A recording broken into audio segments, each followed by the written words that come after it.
modèles. Nous avions un peu donné une idée principale hier soir.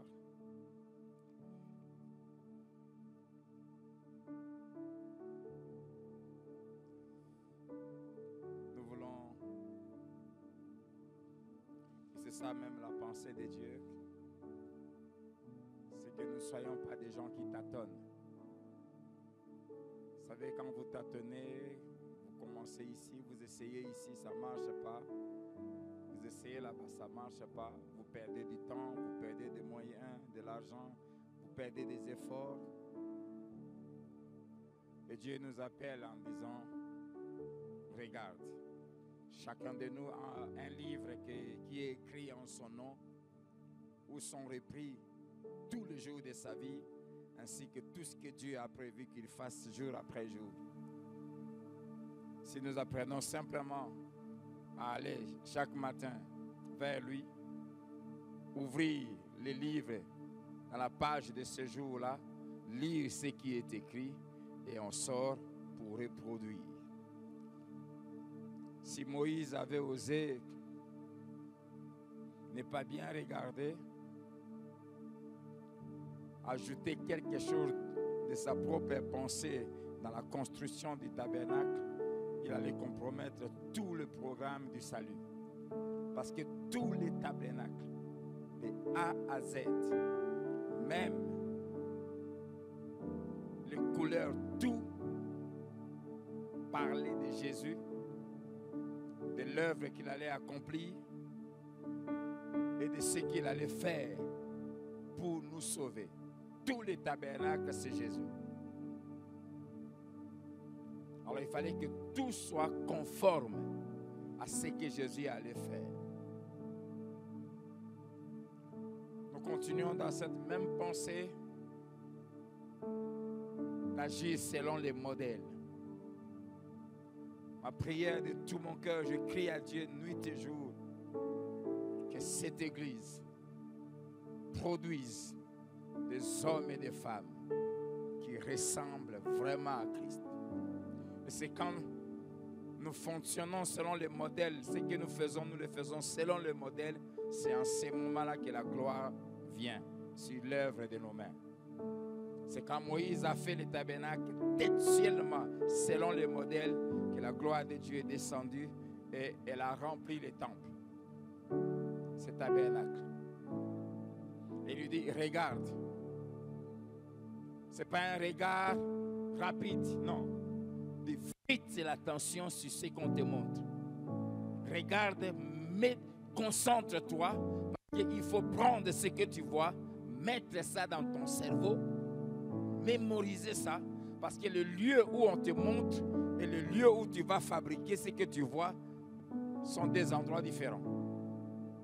Donc, il faut fixer l'attention sur ce que tu vois, de telle sorte que tu mémorises tout et quand tu sors, tu vas reproduire ce que tu as vu parce que tu as ça dans ta tête. Tel endroit, j'avais vu 2 cm. Et quand vous lisez, même dans les mesures, différence 2,5 coudées, ceci, avec précision. Et pour mémoriser l'image de tout le tabernacle, Moïse a mis 40 jours et 40 nuits dans la présence de Dieu. Regarde et va faire selon les modèles. Je prie que pendant cette semaine et dans la suite de ta vie et de ma vie, que nous puissions faire les choses que selon les modèles. Donc c'est une semaine où nous allons fixer notre attention vers ce modèle parfait qu'il est et lui demander, ouvre le livre de ma vie. Je veux savoir qu'est-ce qui est écrit pour 2005 pour moi, pour mes enfants.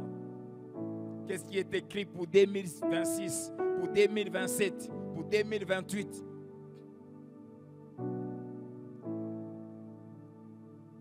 Afin que tu puisses reproduire. Celui qui a regardé et qui a vu le modèle, une des choses qui le caractérise, c'est qu'il ne peut jamais être influencé. Il ne peut jamais être influencé par les autres, ni par les conseils des gens. Il ne peut jamais être influencé par ce qu'il voit les autres faire. Il ne cherchera même pas à envier ce que les autres font. Parce qu'il sait que lui, il est en train de faire selon les modèles qu'on lui a montrés. Moi, je me focalise sur mon modèle. C'est un homme, c'est une femme stable, équilibrée et tranquille, qui n'est pas agitée et qui n'est pas emportée par tout vent, qui ne suit pas n'importe quoi. Il sait, il a dans sa tête là l'image qu'on lui avait montrée.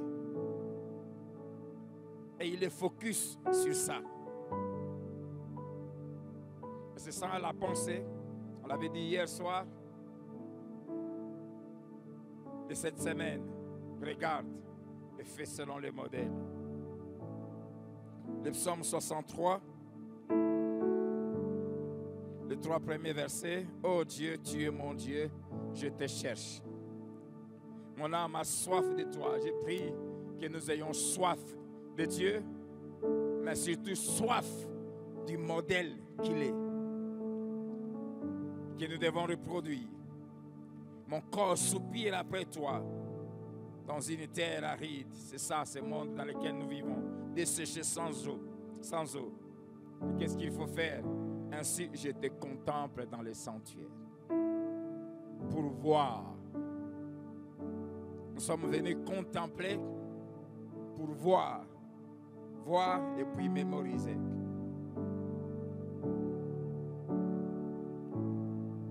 Je te contemple. Je suis venu fixer mon attention sur toi jusqu'à ce que je voie. Et ma prière, en lançant cette semaine, on l'avait déjà fait hier, je l'ai fait encore ce matin, c'est que Dieu ouvre tes yeux, que tes yeux spirituels s'ouvrent. Que Dieu te donne la capacité de monter et d'entrer jusque dans les sanctuaires. Dans cette grande bibliothèque où il y a plusieurs livres. Que tu prennes les livres qui portent ton nom. Que tu puisses l'ouvrir et commencer à lire. Je prie même que Dieu te montre les pages passées. Les pages de l'année 2023, 2022, que tu vois comment, ici, ce qui était prévu, c'était ça, moi j'ai fait ça. Et que tu comprennes que certaines choses sont arrivées parce que tu n'avais pas agi selon le modèle. Je t'en supplie, fais de Dieu ton modèle. Est-ce que tu peux commencer à contempler Dieu?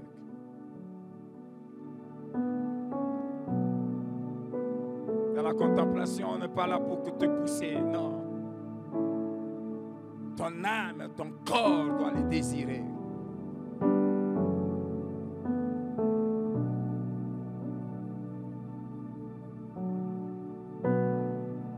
Quand on vient et qu'on fixe l'attention sur Dieu, on n'a même pas besoin de chants qui doivent nous pousser.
J'aimerais vous inviter à vous lever, nous allons faire une prière ensemble.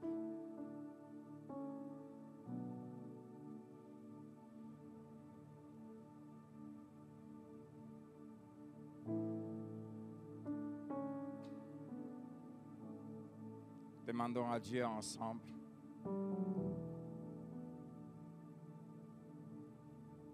qu'il nous fasse voir chacun ce qui est écrit dans ton livre pour les 20 ans qui viennent.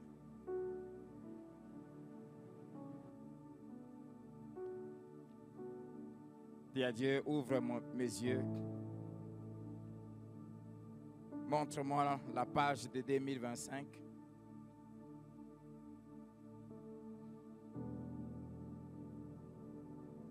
Tu peux demander pour toi-même. Si tu es marié, pour ton conjoint, aussi la page de ton conjoint. Si tu sais les choses que Dieu a dites sur ta femme, sur ton mari, ton comportement, ta manière de les traiter, ta manière d'être avec lui, avec elle, va dépendre de ça. C'est cela que Dieu veut qu'elle soit comme ça. Et tu vas t'investir, même ta façon de prier pour elle ou pour lui. Demande aussi que Dieu ouvre les pages de tes enfants. Qu'est-ce qui est écrit en 2025? Et toute cette semaine, prie pour que tu saches de quoi sera fait ta vie dans les 20 ans qui vont venir. Parle à Dieu. Fais cette prière précise. Et dis à Dieu que ces livres de ta vie, que tu l'aies toujours, que tu ne les perds plus de vie. Qui restent à ta disposition. Pour qu'à tout moment tu puisses l'ouvrir.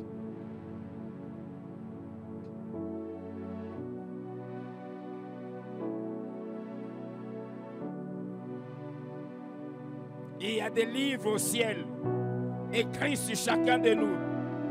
L'apôtre Jean dit, et j'ai vu des livres furent ouverts.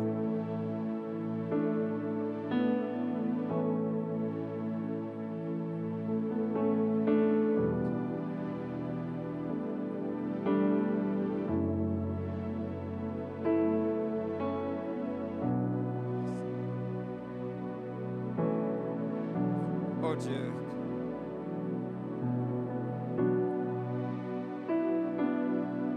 Mets dans mes mains les livres de ma vie, les livres de mon couple, les livres de Tim, de Jess, de Ketia, de Glory, les livres de cette église. Fais-moi connaître de quoi sera fait ma vie. Qu'est-ce qui est écrit dans mon livre pour 2025? Qu'est-ce qui est écrit dans les livres de ma femme? Dans les livres de chacun de mes enfants? Fais-moi connaître ce qui est écrit afin que je puisse jouer ma partition en tant que mari, en tant que père, pour les aider, Seigneur. Fais-moi connaître ce qui est écrit en tant que pasteur dans les livres de Saint-Pierre Lubumbashi. Fais-moi connaître de quoi doit être fait, ce qui doit être enseigné dans les mercredis de 2025. Comment les prières doivent être conduites en 2025. Le jeudi, de quoi sera fait, qu'est-ce qui doit être prêché dans tous les 52 dimanches de 2025. Fais-moi connaître de quoi sera fait cette église dans 20 ans.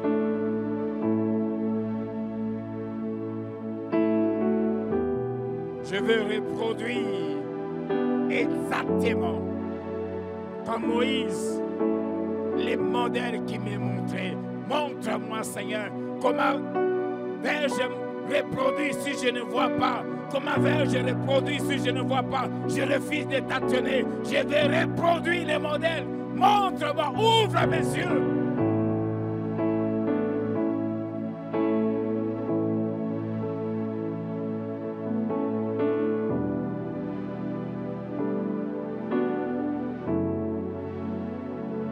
Que les écailles de nos yeux tombent.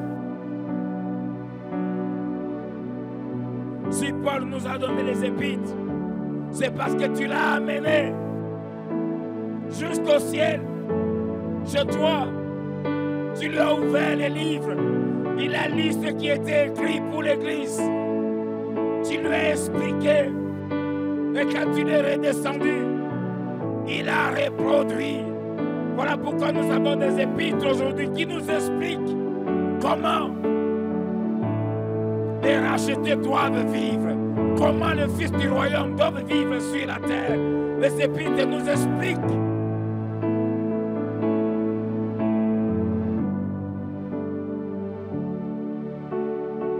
Je veux être comme Paul.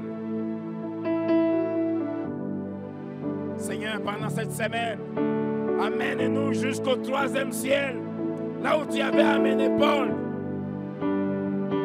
Ouvre-nous les livres et fais-nous voir ce qui est écrit.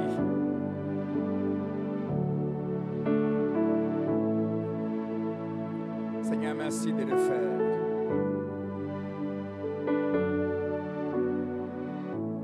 Alléluia. Et je prie ce matin qu'au travers de ce que tu vas nous enseigner, nous avons tout pleinement en Christ, qui est le chef de toute domination et de toute autorité. Permets que dans tout ce que tu vas nous enseigner sur cette épître de Paul aux Colossiens, que nous puissions voir le modèle. Sois sanctifié, le Dieu saint,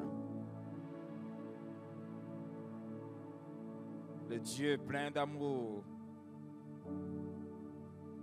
le Dieu miséricordieux et compatissant, le Dieu lent à la colère et riche en bonté et en fidélité.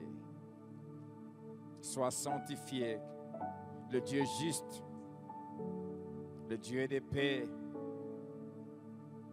le seul qui donne la véritable joie. Sois sanctifié, toi l'auteur de notre salut.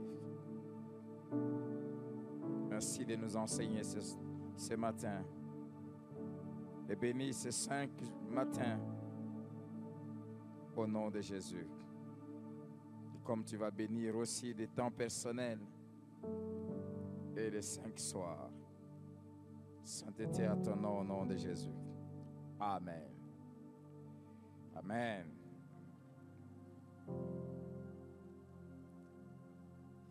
Encore une fois, bonjour et bienvenue dans ce matin. Pendant tous ces matins, nous allons étudier l'épître de Colossiens, principalement le chapitre 2, le verset 10.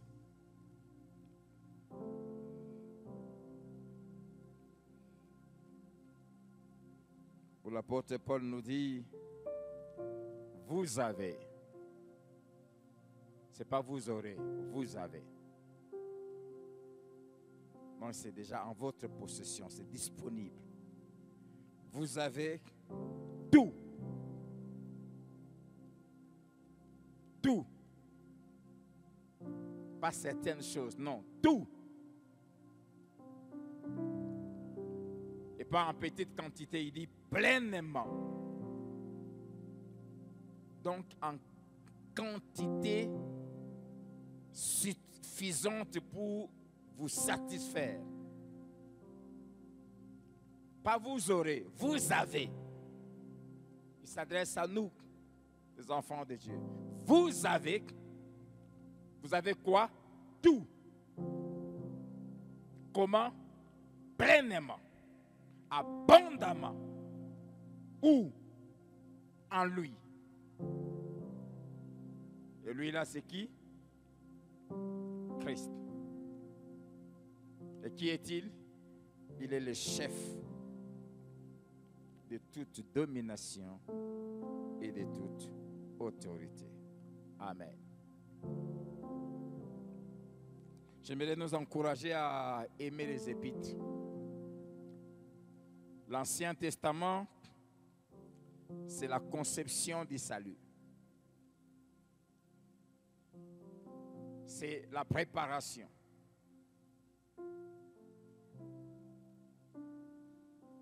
C'est l'image, pas la réalité. Dieu a conçu le salut dans l'Ancien Testament. Les évangiles sont l'accomplissement de ce qui était conçu dans l'Ancien Testament. Les évangiles, donc Matthieu, Marc, Luc et Jean, nous parlent de l'accomplissement du salut que Dieu avait conçu dans l'Ancien Testament. En d'autres termes, l'Ancien Testament est une promesse. Les évangiles, c'est l'accomplissement de la promesse. Ça va? Les actes des apôtres, c'est l'application du salut. Le salut a été conçu dans l'Ancien Testament. Il a été accompli dans les évangiles. Les actes appliquent le salut par le Saint-Esprit. C'est l'application du salut. C'est la disponibilisation du salut. Ça va? Ou c'est la jouissance de la promesse qui a été faite dans l'Ancien Testament, accomplie par les évangiles. Et maintenant, les actes nous font jouir. Nous font jouir de la promesse. Ça va? Et les épîtres sont l'explication de ce salut. Ce salut qui nous a été promis, qui s'est accompli, qui nous est disponibilisé par les actes des apôtres, qui s'est appliqué, qui s'applique dans nos vies et que nous jouissons déjà, nous est expliqué par les épîtres. Les épîtres nous expliquent comment nous devons vivre ce salut que nous avons reçu. Ça va? Les épîtres, c'est l'explication. Comment nous devons vivre la nouvelle vie que nous avons reçue. Dieu nous avait promis une vie glorieuse dans l'Ancien Testament. Dieu a réalisé cette vie. Dieu nous a donné cette vie dans les actes des apôtres et les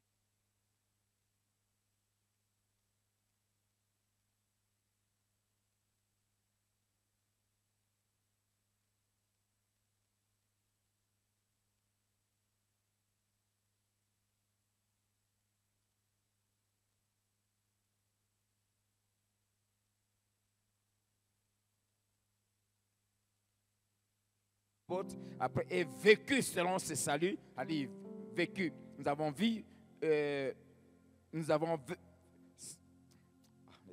mot m'échappe.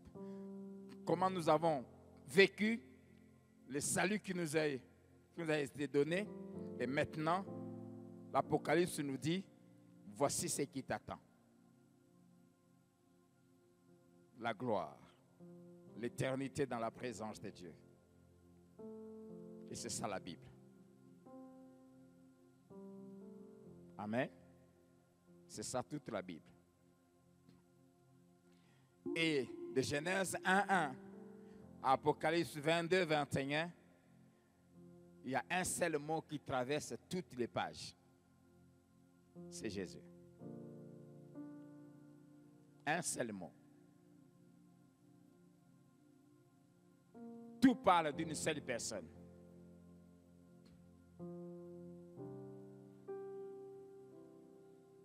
Le salut qui a été promis, c'est Jésus. Celui qui a accompli ce salut, c'est Jésus. Ce salut nous est appliqué dans les actes, c'est Jésus que nous recevons. Les épîtres nous expliquent comment Jésus a vécu et comment nous devons vivre. Et l'Apocalypse nous montre comment nous vivrons avec lui éternellement. Amen. Amen. C'est ainsi que la Bible est tellement belle. Tout se complète. Et une des épîtres que j'aime beaucoup, c'est celle-ci, l'épître de Paul aux Colossiens.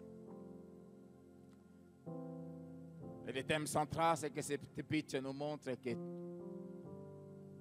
dans les saluts que nous avons reçus, c'est-à-dire Jésus, en lui, Dieu nous a tout donné. Cela veut dire quoi? Cela veut dire que toi et moi, nous n'avons besoin de rien en dehors de Jésus. Il n'y a rien que tu peux trouver en dehors de Jésus qui ne se trouve pas en Jésus. Il n'y a rien que le monde peut te donner que Jésus n'a pas. Non seulement qu'il y a tout en Jésus, mais tout ce qui est en lui a plus de valeur que tout ce que nous pouvons trouver dehors, et plus glorieux que tout ce que nous pouvons trouver en dehors de lui. Du reste, en dehors de lui, il n'y a rien de bon. Et si vous comprenez ce seul verset, ni le monde, ni l'argent, ni tout ce que quiconque d'autre peut chercher à vous offrir ne va vous attirer. Qu'est-ce que tu répondras à tout le monde? Qu'est-ce que tu veux me donner que Christ ne m'a pas donné? On ne dit pas vous aurez, non, ce n'est pas le futur.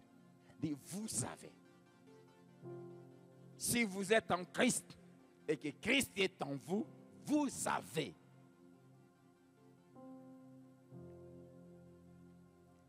C'est la prise de conscience de ce que vous avez déjà.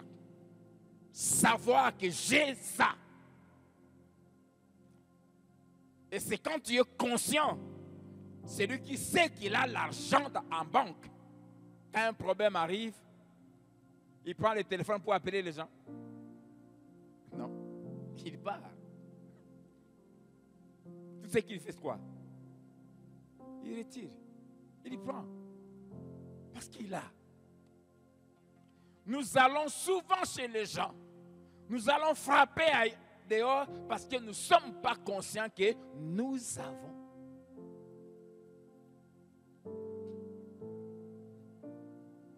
Il y a des choses pour lesquelles on se bat. Il y a certaines prières, quand j'entends les gens prier, j'arrache. Tu arraches quoi? En Christ, tu y as déjà. Tu n'as pas à arracher. Tu as simplement à ouvrir ton compte et prendre ce que tu as besoin. Et quand vous comprenez cela, vous ne passerez plus votre temps à chercher à briser, à arracher, mais vous passerez tout votre temps à adorer celui qui vous a tout donné. Vous comprenez cela? Je ne sais pas si vous me faites comprendre. C'est pour cela, la vie chrétienne, c'est une adoration. Vous avez tout. Et pleinement, en abondance, c'est-à-dire, ça ne s'épuisera jamais. La réserve, le compte en banque là, où Dieu a mis l'amour dont tu as besoin, la paix dont tu as besoin, quand tu prends, un vide ne se crée pas. Tu prends, ça se remplace. Vous avez tout. Et pleinement en lui. Et c'est là où la vie chrétienne devient merveilleuse. C'est une vie de paix. Ce n'est pas une vie où on est en train de remuer ciel et terre. Non. C'est pour ça que la Bible dit c'est dans la tranquillité. C'est dans le calme qu'il y a votre salut. Prenons conscience que nous avons tout. Et apprenons simplement à aller prendre. Amen. Amen. Simplement à les prendre. Et sache que s'il y a des choses que Dieu ne te donne pas maintenant, le problème, ce n'est pas Dieu. C'est toi et moi. Amen. Parce que Dieu explique clairement. Galates chapitre 4. C'est pour ça que les épîtres expliquent tout. que quand un héritier, une héritière est encore enfant, pas encore fils. Il y a une différence entre un enfant et un fils. Il est encore enfant d'ailleurs, bébé, immature. Tout l'héritage lui appartient. Tout ce qui est à son père, ça lui appartient. Mais ça, c'est simplement théorique. Mais qu'est-ce que le père fait? Il prend l'héritage, il donne dans les mains des gens qui gèrent pour lui. Amen. Même si ton père est roi et qu'il est milliardaire, si tu as des ans, même si le parking est plein de voitures luxueuses, si tu demandes à ton père, papa, je vais conduire, il va te laisser le volant? Non. Mais tout est en ton nom. Il y aura un chauffeur qui va te conduire. Tu vas te mettre à côté. Mais si c'est le chauffeur qui te conduit, celui qui sent le bonheur de conduire une voiture, c'est qui? C'est pas toi, c'est lui. Alors, le problème, ce n'est pas le père. Le problème, ce n'est pas ce que tu désires. Le problème, c'est que il faut que tu grandisses. C'est tout. Que tu grandisses et que le père constate que s'il te laisse maintenant jouir, ça ne va pas te tuer. Ce qui veut dire que quand il te refuse, ce n'est pas parce qu'il n'a pas. Ce n'est pas parce qu'il ne peut pas. C'est parce que c'est toi qui ne peux pas jouir de ça. Il préfère que quelqu'un d'autre te conduise que d'aller t'enterrer. Vous comprenez ça? C'est simplement ça. Une autre raison pour laquelle on ne jouit pas de tout ce que Dieu nous a donné, c'est que le Père veut nous apprendre à être des bons gestionnaires. C'est pour cela qu'il nous forme. Il veut nous apprendre que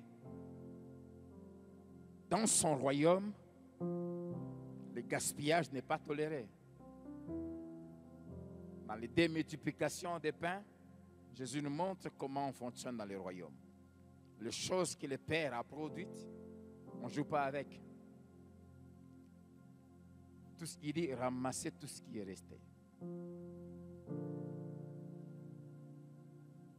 Nous ne sommes pas des gaspilleurs. Nous ne sommes pas des destructeurs. Les destructeurs sont le fils de l'autre père. Donc, il faut que tu apprennes la gestion.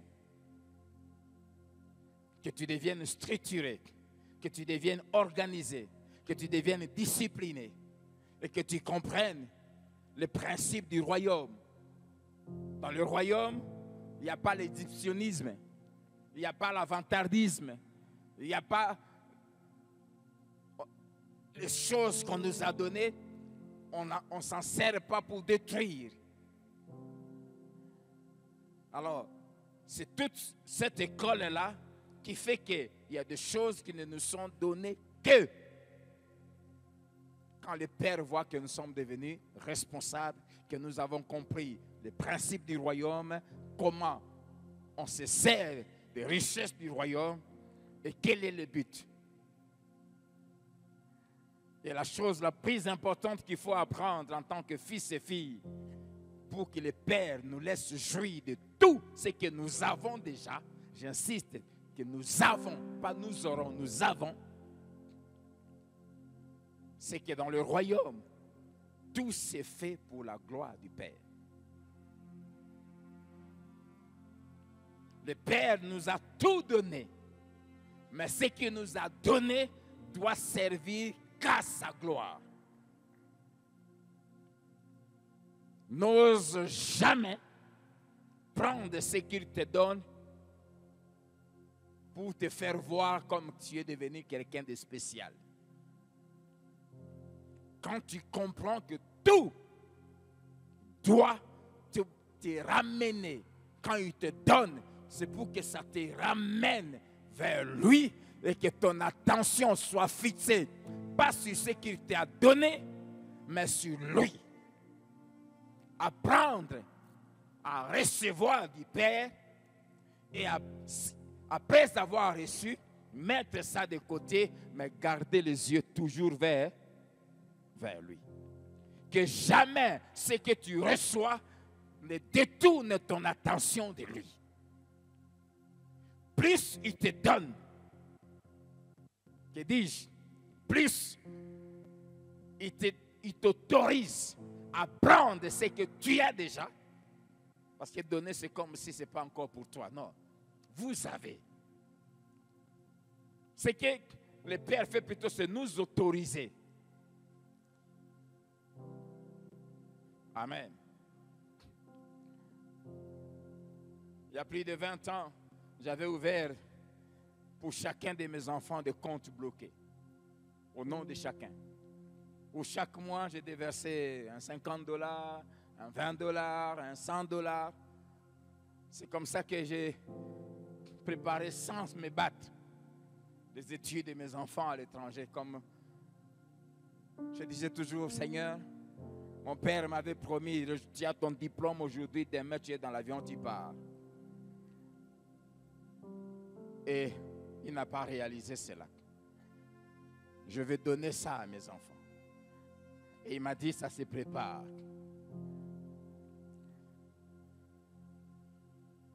Les enfants ne savaient pas. L'aîné, par exemple, c'est quand il a eu 16 ans que je lui ai dit, sache qu'il y a un compte pour toi. Dans telle banque. C'est en ton nom. Et ça sera disponible, 1, quand tu auras 20 ans. Et 2, avec mon autorisation. C'est ce que j'avais mis.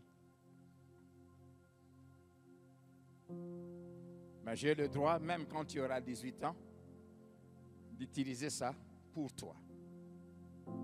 Ça m'a facilité. Quand il devait partir, il y avait $35,000 dans ses comptes. On a 20 ans, sans effort. Dieu est un, et ça doit s'apprendre. Dieu est un Dieu responsable. Dieu planifie. Souvent, nous planifions des choses, mais nous ne posons pas des actes pour que ça s'accomplisse. Il y a des choses qui ne nécessitent pas de prier. Simplement, la Bible nous montre que non, apprend à concevoir des projets, mais aussi comment ces projets doivent s'accomplir. Je n'ai pas eu à me battre pour qu'il parte. Ça faisait 20 ans avant qu'il parte qu'il avait un compte bloqué. J'ai un $100, je jette. J'ai un $10, je jette. J'ai un $20, je mets. Sans effort. Le jour où j'ai voulu l'envoyer, il y avait 35 000. C'est ce jour-là que je l'ai amené à la banque. J'ai tout transféré. Et, bon, pas transféré. Et j'ai demandé que maintenant qu'on lui fasse une carte. Et quand je l'ai fait, je vis à tel point il était devenu mature. Et tout a été fait, billets, inscriptions, Minerva, tout. Et il est parti. Planifié. Et tout ce que le Père veut, c'est quoi? Chacun de nous, il y a des comptes qui existent déjà. Quand Dieu dit vous savez, ça dit la chose est là. Mais ça attend que tu sois en mesure de prendre pendant 20 ans. Ce sont des grands sacrifices. Je pouvais m'acheter des habits, je pouvais m'acheter des choses que je veux. Quand nous sommes arrivés ici, on a fait 8 mois sans voiture. Alors que nous étions habitués, moi j'avais ma voiture, ma femme avait sa voiture, les enfants avaient leur voiture avant qu'on vienne ici. On a fait 8 mois. Mais dans le compte de chacun de ces enfants, il y avait l'argent. Pour eux, c'était bloqué. Un compte bloqué, c'est-à-dire, je n'ai pas le droit d'aller annuler ça. Je n'ai pas le droit de retirer jusqu'à l'âge où j'ai écrit. Et Dieu a pour chacun de nous des comptes. Amen. Il y a un compte bloqué. Compte mariage, compte enfant, compte ceci, compte voyage. Ça existe. Il dit, vous avez. Ça attend simplement que tu saches que Dieu voie que non, tu es à mesure d'aller prendre et d'utiliser ça pour les raisons pour lesquelles Dieu a conçu des sacrifices à constituer ses comptes. Tout ce que nous avons, ça a coûté très cher à Dieu. La vie de son Fils. Amen. C'est pour cela, ce n'est pas à jouer avec. Ce n'était pas des comptes que j'avais ouverts pour que quand l'enfant a 18 ans, il prend, il s'achète une belle Mercedes et il commence à rouler dans tout le Lubumbashi. Non, ce n'est pas pour ça. Pour les études. Donc, il faut que je m'assure que si j'ouvre ce compte, tu vas l'utiliser pour la raison pour laquelle moi j'ai constitué ce compte.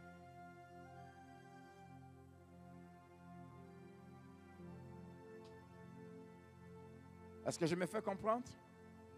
Je suis en train juste d'introduire. Vous avez tout et pleinement.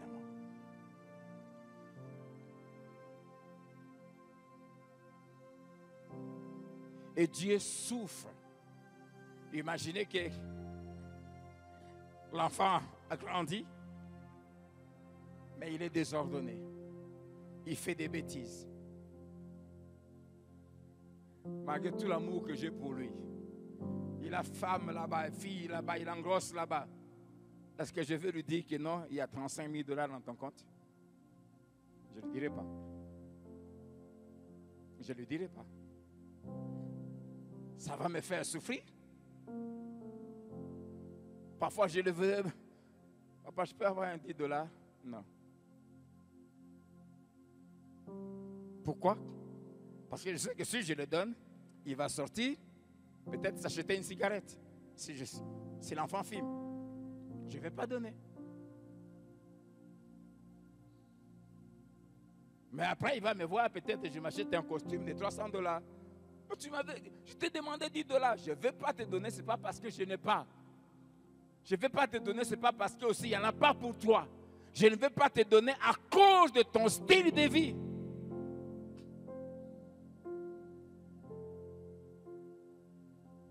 Amen. Donc le problème, ce n'est pas chez Dieu.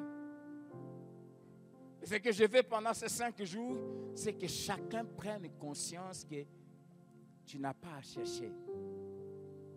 Tout ce que tu as besoin existe déjà. Ton Père.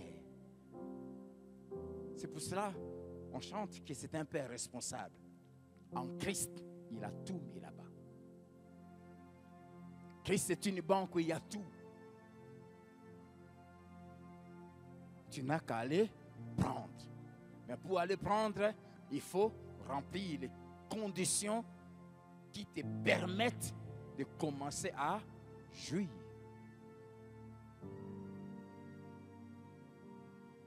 Amen.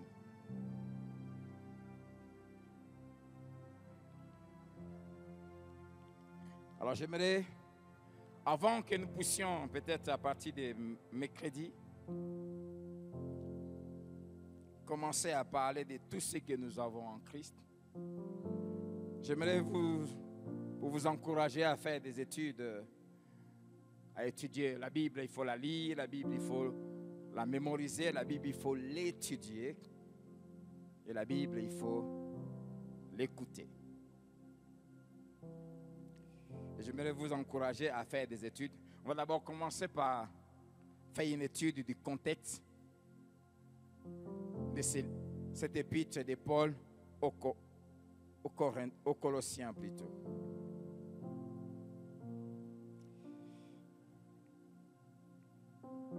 L'Esprit me dit d'insister. J'aimerais que tu sois rassuré que tu as déjà tout. Est-ce que tu peux parler à ton âme, disant, mon âme, tu as tout? Tu as tout en Christ. Tu as tout en Christ. Je ne sais pas les choses que tu es en train de désirer avoir, que tu es en train de chercher. Tu as tout en Christ.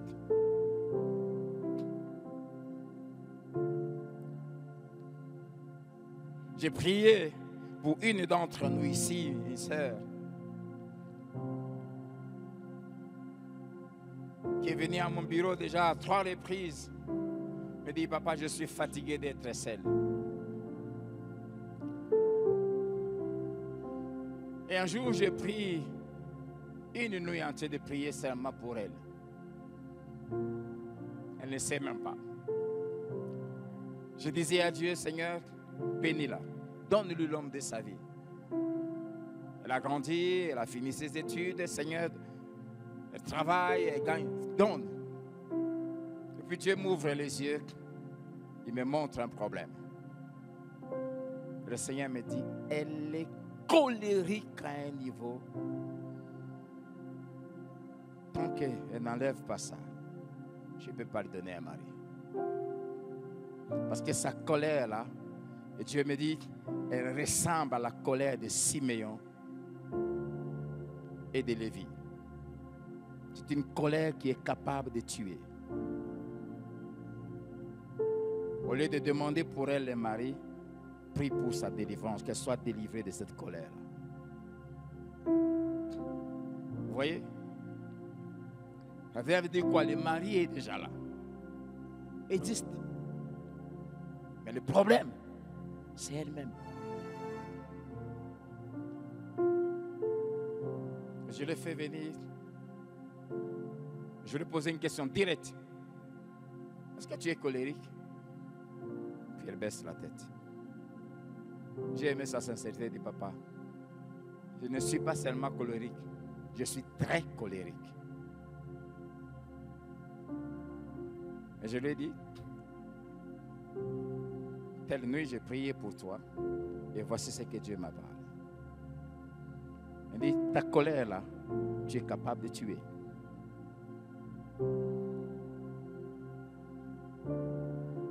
Et un mari que tu demandes à un chrétien, quelqu'un que Jésus a racheté, en qui Jésus a investi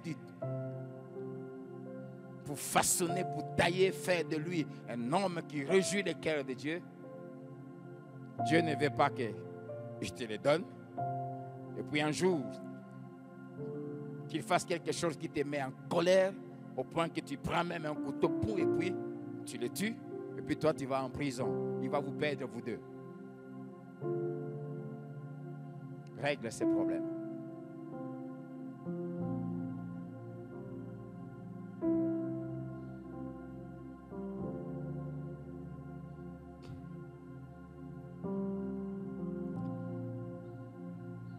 Vous avez tout et pleinement.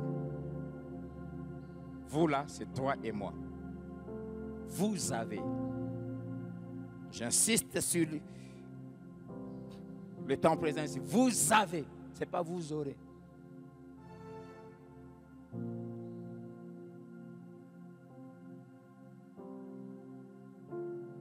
J'aimerais que tu fasses un peu la liste. Prends si tu as un bloc-notes, écris. Écris les choses que tu désires avoir, les choses pour lesquelles tu pries depuis des années, pour lesquelles même tu pleures, tu fais des gênes. Seigneur, donne-moi, Seigneur, donne-moi.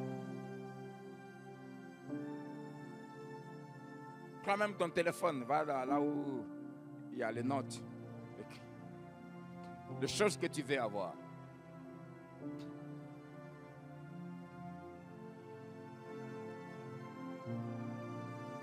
Je crois que je ne vais même pas commencer l'enseignement aujourd'hui.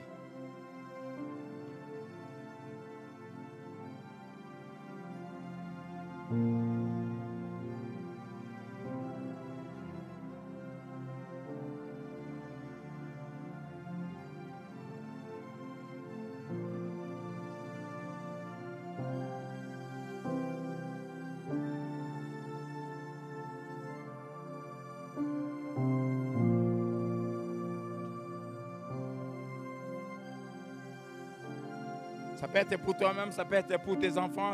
Écris les choses que Oyebi biloko ozo lukanzamba pes ozo sengaka butu moyo tu pries pour ça. Mets-le sur écrit.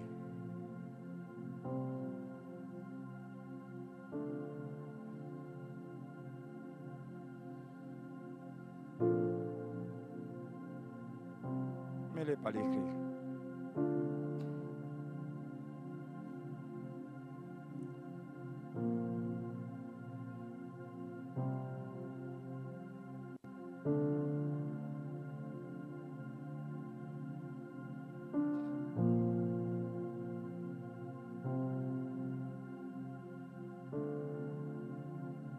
Si tu as fini, écris ces passages de Colossiens 2:10 en bas. Tu mets Colossiens 2:10, tu ouvres les guillemets, tu écris les passages là. À la place de vous, tu mets j'ai. J'ai tout. Souligne le tout. J'ai. C'est pas j'aurai. J'ai tout pleinement en Jésus-Christ. Et quand la Bible ajoute qui est le chef, elle veut simplement dire que le monde entier, c'est lui le chef. C'est lui le propriétaire. C'est-à-dire que tout ce qu'il t'a donné là, peu importe le coin du monde où ça se trouve, personne ne t'empêchera de jouir de ça parce que celui qui t'a donné, c'est lui le chef.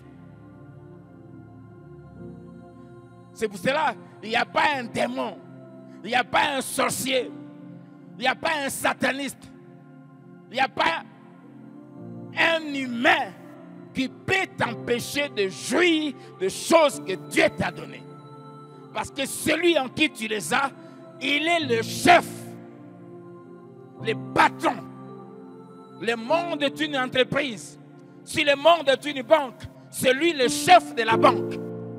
Alors ce qui t'a donné, qui est dans cette banque-là, personne ne peut t'empêcher d'aller prendre ça. Personne. Sur cette terre, il n'y a personne. Il n'y a pas un oncle, il n'y a pas un grand-père, il n'y a pas un père, peu importe sa sorcellerie, qui peut t'empêcher de jouir de ce que Dieu t'a donné. Il n'existe pas. Le problème, ce n'est pas Dieu. Le problème, ce n'est pas le diable. Le problème, c'est toi et moi. Le problème se trouve dans notre ignorance. Et le diable travaille notre ignorance. C'est pour ça que la Bible dit mon peuple. Il dit mon peuple. Il dit celui qui a droit à tout. Qui a tout périt faute de connaissance.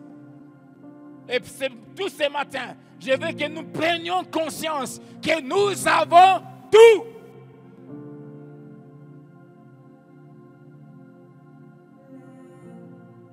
Tout.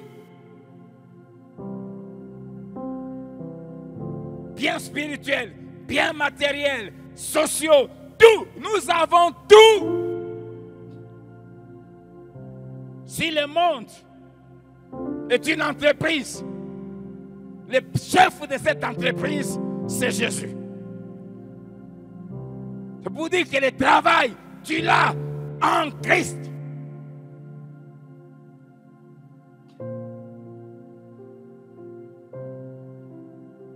Il est le chef. Il est le patron. Incontestable. Incontesté. Rien ne peut lui résister. Personne ne peut lui dire pourquoi tu lui donnes à lui. Il est le chef. Vous savez, dans la parabole des ouvriers loués à différentes heures, quand ça arrive à 18 heures, l'heure où il fallait payer, ceux qui a été loués à 8 heures se sont dit qu'ils recevront plus. Mais il va leur donner un talent dont ils s'étaient attendus. Il les blâme en disant, ne suis-je pas libre de faire de mon bien ce que je veux? Le monde lui appartient. Tout est entre ses mains. Il est le chef. Quand il nous dit que vous avez tout pleinement en moi, il ajoute, je suis le patron. De tout ce que j'ai mis à ta disposition là, personne ne t'empêchera d'avoir ça.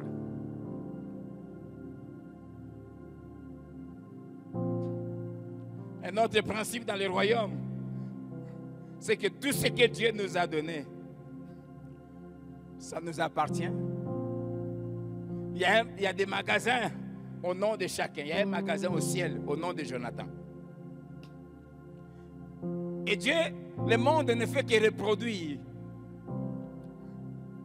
Dans tout ce qui t'appartient, qui se trouve dans ton magasin là, Dieu a mis des prix. Comprenez? Il y a certaines choses qu'on n'a pas simplement parce qu'on ne paye pas le prix en question. Et quand on parle du prix là, on a mal conçu les choses. Non, il faut gêner 10 jours ou 30 jours. Non, non, non. Le prix, c'est l'obéissance. C'est tout. Il y aura certaines choses où tu demandes, Seigneur, je veux avoir ceci. Et tout ce que Dieu te demandera comme prix à payer, il dit, va demander pardon à ton frère. C'est vraiment ça. Mais quand tu regardes, quel est le rapport entre ce que je demande et le frère là que je boude? C'est le prix pour que tu aies ça. C'est à toi. Mais le prix qui est affiché sur ce bien qui est dans ton magasin, c'est écrit pardon. Va demander pardon. Simplement ça. Et en visant ça, il veut produire en toi l'humilité. Va demander pardon. Et dès que tu dis, tu prends tout ton courage, même en balbutiant, je suis venu.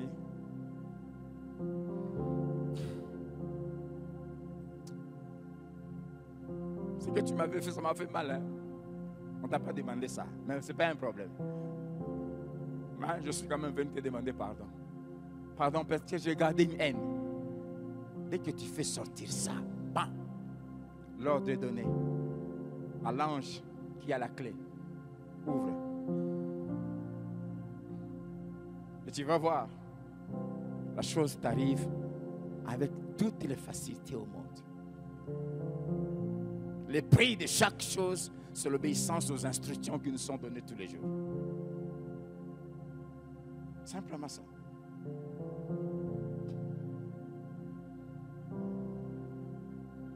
C'est tout simplement.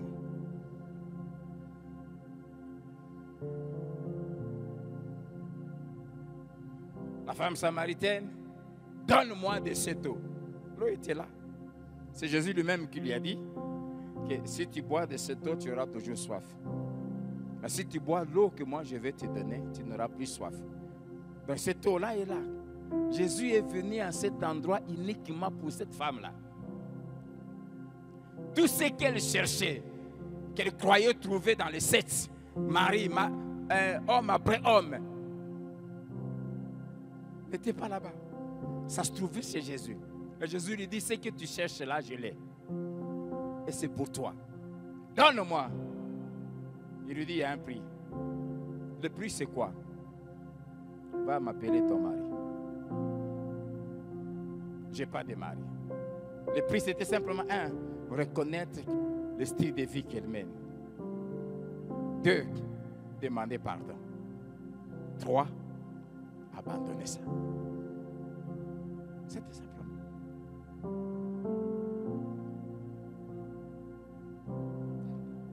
Il y a beaucoup de mauvais enseignements. Bien aimé, la vie chrétienne, ce n'est pas une vie de se battre. Non. Je l'ai dit hier. Nous allons commencer maintenant à avoir des temps de prière, de jeûne. Mais l'année qui vient, on aura 40 jours encore de prière. Mais ça ne sera pas des 40 jours de venir demander de venir se battre. Des 40 jours d'adorer celui qui nous a tout donné. Dieu n'est pas un père qui veut que nous puissions souffrir pour avoir. Ça fait partie même des fausses doctrines, des hérésies qui ont eu à combattre l'église de Colossiens. On va en parler. L'ascétisme. Le fait de se faire souffrir, croyant qu'en se mortifiant, Dieu va avoir pitié, Dieu va agir. Non, nous sommes des fils et des filles. Mon enfant n'a pas besoin de marcher avec les genoux, se blesser ici pour que moi je lui donne. Non, c'est son droit. Nous sommes, pas nous serons, nous sommes héritiers de Dieu et co-héritiers de Christ. Rentrons à la Bible. Amen. Alors, quand tu comprends ça, que tu as tout, tu ne vas plus jouer à l'obéissance aux instructions que Dieu te donne. Chaque instruction est un prix à payer pour avoir ce que tu demandes. Amen. Alors, dans ta liste, tu as écrit ces passages, non? Alors maintenant, commence. On peut se lever. Tu as 5 minutes, puis on va clôturer. Mets ta liste devant. Si tu as écrit costume, déclare: j'ai tout le costume que je veux en Christ. Commence à déclarer en citant chaque chose. J'ai ça en Christ. Et pleinement, j'ai ça en... Quand la Bible dit pleinement, c'est en nombre, c'est en qualité. J'ai le mariage en Christ. J'ai un mariage de qualité en Christ. J'ai un mariage plein de gloire en Christ. Commence à confesser cela. J'ai tout. J'ai ça en Christ. Je n'ai pas ça dehors. Je n'ai pas besoin d'aller dehors. Je l'ai en Christ.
Ne demande pas, déclare que tu l'as déjà.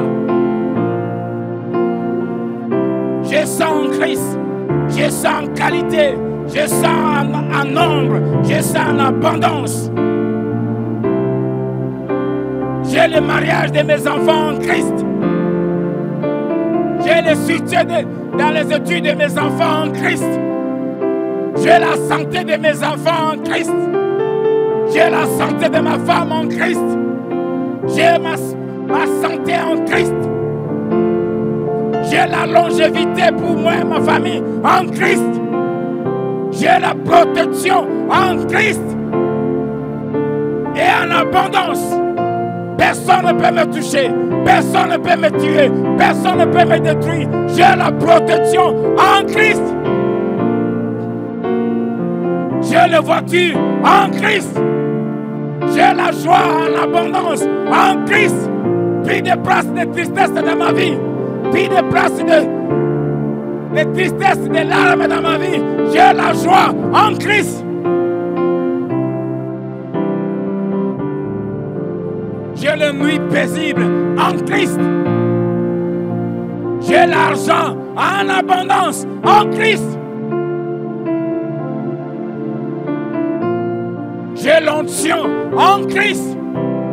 J'ai la sagesse en Christ. J'ai l'intelligence qui surpasse toutes choses en Christ.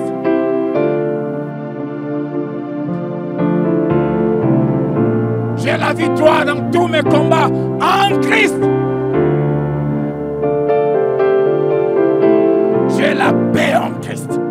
La paix de mon âme, la paix dans mon foyer, la paix dans ma maison. J'ai la paix dans mon église. J'ai la paix en Christ.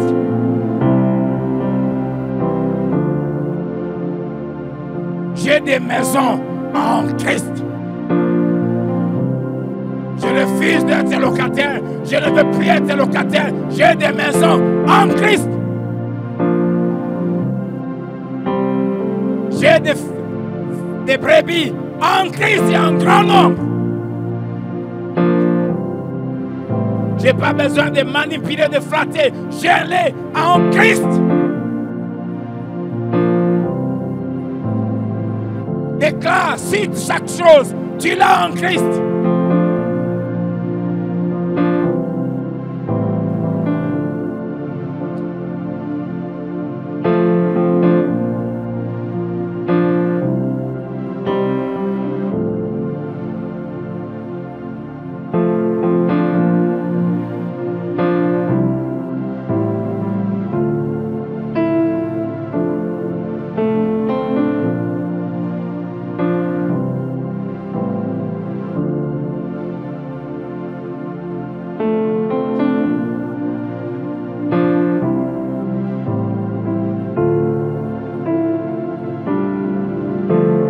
Deuxième prière à faire. Demande à Dieu de te montrer quel est l'obstacle qui t'empêche dans ta vie. Parce que le problème c'est toi et moi, c'est pas Dieu. Quelle est la chose qui t'empêche de jouir de ce qui t'est donné? Et si tu la connais, crie à Dieu, délivre-moi. C'est pour cela Ésaïe 58, tu nous dis, la prière à faire, le vrai jeûne qu'il faut faire, c'est de se débarrasser de choses qui empêchent la jouissance de ce que Dieu nous a déjà donné.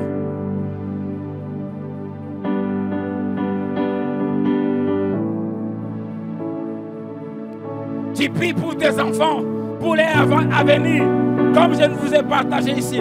Mais qu'est-ce que tu fais? Dieu permet que tu aies un $100, tu aies un 50, tu es dépensier. Tu vis sans programme. Tout ce que tu reçois, tu les dépenses. Tout. Tu as un $100, en une heure, tout est dépensé. Tu attends le miracle.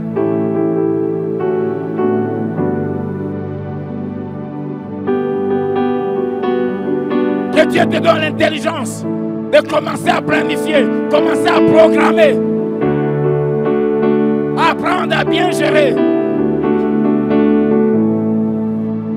Le projet que tu as mis dans ton cœur, qu'est-ce que tu fais de concret pour la réalisation de ces projets?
une chose que Dieu me demande d'insister sur ça. Moi, je n'avais pas prévu de parler de ça. C'est la bonne gestion et la planification. Tous les projets que Dieu met dans nos cœurs, chaque jour, il nous donne le moyen de les réaliser. Mais ça se planifie. Je vous ai dit, il y a une vingtaine d'années, j'avais planifié que tous mes enfants allaient étudier à l'étranger après les diplômes. Je disais à Dieu, ce que mon père m'avait promis qu'il n'a pas su réaliser, je vais le faire pour mes enfants. Et il m'a mis à cœur. Il ne faut pas attendre quand tu auras les diplômes pour que tu commences à dire, Seigneur, donne-moi l'argent. Ouvre un compte pour chaque enfant. Je te donnerai. Dans tout ce que je te donnerai, tu enlèves ta dîme, tu enlèves tes besoins, tu prendras un montant que tu jettes là-bas. Je vous dis, sans effort. Quand mon aîné a eu, il y a 3 ans avant qu'il parte, quand il a eu son diplôme, je ne me suis pas battu. Il y avait déjà l'argent. Quand sa sœur a eu son diplôme, je ne me suis pas battu. Il y avait déjà l'argent pour elle. Une autre chose, je vous l'ai dit, avec mes enfants, j'ai dit à Dieu, j'ai trop souffert, j'ai vécu chez les gens, ici on me chasse, ici on me chasse, ici on me chasse. Rends-moi capable, au mariage de chaque enfant, que mon cadeau soit, je lui donne une maison. J'ai ça dans ma tête. Tu entres dans mon bureau, papa, prends ces $50 pour ton carburant. Première chose, j'enlève ma dîme. Deuxième chose, souvent j'appelle ma femme, j'ai eu $50, j'ai enlevé la dîme, il y a un besoin là-bas, oui, j'enlève un $10 ceci. Le reste, je mets à côté pour ça. Je sais que d'ici 3 ans, Tim va se marier. Après, Jess va se marier. Je veux avoir minimum 4 maisons pour donner à chacun. Dieu, quand il met un projet dans ton cœur, il te donne aussi les moyens. Le problème, c'est la gestion. Nous avons toujours. Mais toi, quand tu as l'argent, tu bouffes tout. Tu n'es pas discipliné. Tu peux venir me voir, pasteur, je peux avoir un $100, je te dis je n'ai pas. C'est vrai, je n'ai pas. Mais en réalité, ce n'est pas que je n'ai pas. Mais il y a quelque chose que je peux avoir à côté, mais dont je me suis interdit moi-même de toucher à ça. Parce que c'est un objectif. La sagesse, l'intelligence. En Christ, il y a tout, mon frère, ma soeur. Le problème, le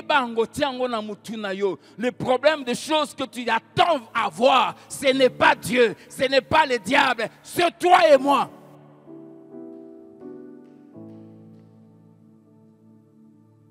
C'est pour cela, tout au long de cette journée, demande à Dieu, où est le problème dans ma vie qui m'empêche à voir ce que je te demande. Échange aussi, ce n'est pas demander, c'est prendre. Quel est le problème qui m'empêche à prendre ce que j'ai déjà et que je commence à jouir de ça? Que le Saint-Esprit t'éclaire. Que le Saint-Esprit t'aide. Que le Saint-Esprit te monte, pointe du doigt. Et sois sincère avec toi-même. Évalue, fais une évaluation personnelle et reconnais que oui, j'ai le problème là-bas. Et deuxième chose, dis à Dieu, que dois-je faire pour que je sorte de ces problèmes qui constituent un obstacle à la jouissance de ce que tu m'as déjà donné depuis la croix? J'ai 56 ans aujourd'hui. Je ne jouis pas de ça. Le problème, ce n'est pas toi, Seigneur. Je tends déjà vers la vieillesse. La même prière, je le fais moi-même. J'ai des choses que je vais avoir maintenant. Quand la Bible dit Dieu nous donne toutes choses en abondance afin que nous en jouissions. Il y a des choses, je veux jouir de ça maintenant. Ne me donne pas ça à 80 ans. Où je commence à perdre des forces. je ne serai pas, je vais avoir ça maintenant. Et il me répond, le problème, ce n'est pas moi, c'est toi-même. Ces choses sont là. Prends du temps avec toi-même. Que Dieu t'aide. Et lève-toi. Fais de ce problème qui est en toi-même un ennemi à abattre. Et tue-le. Et tu vas voir ce qui va arriver. Que Dieu te bénisse. Que Dieu t'accompagne. Et à ce soir pour nous tous. Que tu es libre de rester là. Et à midi, 11h à 13h, Jonathan sera en train de jouer le chant d'adoration. Viens prier toi-même. Passe du temps. Cherche Dieu. Que Dieu te bénisse.